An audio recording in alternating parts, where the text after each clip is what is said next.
बिस्मिल्लाहिर्रहमानिर्रहीम जी। और मैं अपने मॉडल टाउन पोस्टिंग की बतौर SP model town investigation posting के दौरान 5 ऐसे अहम वाक़यात जिसमें हमारे मुख्तलिफ़ पुलिस स्टेशन के इंचार्ज साहबान और हमारे आईओज़ ने इंतहाई मेहनत, पेशा वराना ज़िम्मेदारी और तमाम वसाइल जो डिजिटल टेक्नोलॉजी है उसको बरूकार लाते हुए इन 5 केसेस को ना सिर्फ मुख्तसर अरसे में ट्रेस आउट किया बल्कि उसके अंदर इन्वॉल्व तमाम जो कल्प्रिट्स हैं, अक्यूज़ड हैं, उनको गिरफ़्तार किया और इंशाअल्लाह with due process of law उनको कैफ़े के दार तक पहुंचाने के लिए हम कोई कसर बाकी नहीं रखेंगे। हमारा एक वक़ुआ जो थाना फैसल टाउन में एक इंतहाई gruesome gang rape with murder हुआ जिसमें एक 22 साल की बच्ची जो स्पेशल चाइल्ड थी उसको जिना हॉस्पिटल के पास से किडनैप किया गया। किडनैप करने के बाद उसके साथ रेप किया गया और उसको कत्ल करने के बाद उस बच्ची की लाश को नहर में फेंक दिया गया। हमारी पुलिस फैसल टाउन ने करीबी कैमरा जात से उसकी सीसीटीवी फुटेज हासिल की। उस फुटेज के दौरान एक होंडा सिविक कार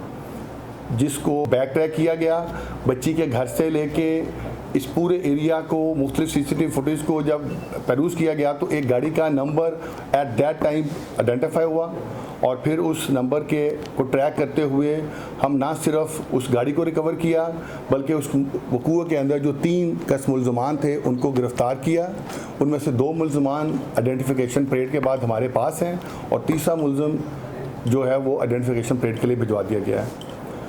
इसके बाद एक मुकदमा हमारा थाना नीसर कॉलोनी का जिसमें 8 साल बच्चे को सोडोमी के बाद उसकी एक वीरान जगह से उस बच्चे की डेड बॉडी वसूल हुई।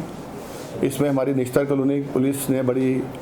ज़िम्मेदारी और बड़ी जाँफशानी के साथ, क्योंकि जो मेरे इंचार्ज हैं कासिम साहब, इन्होंने बड़ी मेहनत और बड़ी ज़िम्मेदारी से और अपने तमाम क्योंकि इसके अंदर विद इन ये देखा गया है कि जो इस तरह के केसेस हैं इसमें कोई ना कोई अहले मोहल्ला, उस फैमिली का कोई करीबी मेंबर या कोई ऐसा शख्स जिसके ऊपर शक भी नहीं हो सकता वो इन्वॉल्व होता है। तो इन्होंने बड़ी मेहनत से उसी मोहल्ले के एडजेसेंट एरियाज़ के जो ऐसे लोग जिनके बारे में इस तरह के केसेस रिकॉर्ड में थे उसमें उन्होंने उस लड़के को आइडेंटिफाई किया और बज़रिया DNA उसकी मैचिंग के लिए जो है सारा प्रोसेस अमल में है। लेकिन उसने इस सारे स्टेटमेंट को कन्फेशनल स्टेटमेंट अपना दिया और पूरी उस वाक़े को, बच्चे को किडनैप करने से लेके उसने उसमें जो जो इसके साथ रिलेटेड तफसील थी उसने जाके पॉइंट आउट की। इसी तरह एक हमारा केस काने का जिसमें एक 64 साल के शख्स को गोली मारकर कत्ल कर दिया गया और इसका मुकदमा दर्ज हुआ। एक क्लूलेस मुकदमा था, एक ब्लाइंड मर्डर था जिसे निश्तर कॉलोनी पुलिस ने बड़ी तंदही और बड़ी जिसे आप कहते हैं एक्सपर्टीज़ इस्तेमाल करते हुए, क्योंकि इसमें भी घर वालों को at the time of occurrences ना किसी के आने का कोई खबर थी और ना ही वो किसी को पिन पॉइंट कर रहे थे और उनकी कोई दुश्मनी नहीं थी। लेकिन जो वक़ुआ से जो शहादत मिली और जो तफसील और इन्होंने जो इंटरव्यू की फैमिली की, तो अनफॉर्चुनेटली इस कत्ल का जो सुराग था वो उनके अपने घर की तरफ को जो है वो उसका रास्ता वहाँ को बना। और आप सब लोग जानते हैं कि मर्डर की तफ्तीश में मुद्दई ही जब सस्पेक्ट बन जाएं तो उसके लिए आपको बड़ी इंटेलिजेंटली और बड़ी प्रोफेशनली आपको उस तफ्तीश को जो है वो फाइनल करना पड़ता है। और इस केस में भी जो है हमारी निश्तर कॉलोनी की पुलिस ने बड़ी ज़िम्मेदारी और प्रोफेशनल तरीके से इसको ट्रेस किया और इसका जो कत्ल का ताना बाना था वो मकतूल की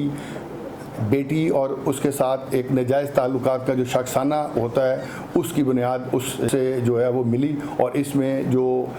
उसकी बेटी और जो उसका आशना जिसके साथ अलेजिडली रिपोर्टेडली उनके नाजायज़ मुरासम थे, उन दोनों को गिरफ़्तार किया गया और उनके लिए जो बाकी कानून के कटारे में उनको लाया गया। इसके बाद एक हमारा एक बड़ा ग्रूसम किस्म का एक वाक़या हुआ था जिसमें एक शख्स मोहम्मद इसाक नामी शख्स को सर में हथौड़े मारकर सड़क के ऊपर उसको कत्ल कर दिया गया था, जिसका मुकदमा दर्ज हुआ, जिसका कोई क्लू नहीं था, जिसके लिए किसी किस्म का कोई मौके से ऐसी एविडेंस नहीं मिला था। लेकिन काना पुलिस ने बड़े प्रोफेशनल अंदाज में इस कत्ल की जब तफ्तीश अमल में लाई और जो उसका स्टार्टिंग पॉइंट था वो मकतूल के अपने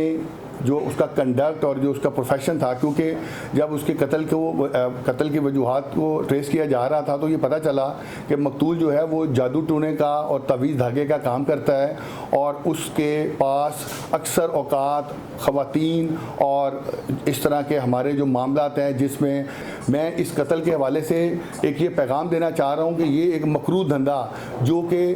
तमील, आमिल और औरतों के साथ नाजायज़ मुनासब डेवलप करता था, उनकी मजबूरियों को और उनकी मासूमियत का फ़ायदा उठाता था, और इस अमल और तवीज़ गंडे की आड़ में उनकी इज़्ज़तों को तार तार करता था। और उसके कत्ल की वजह भी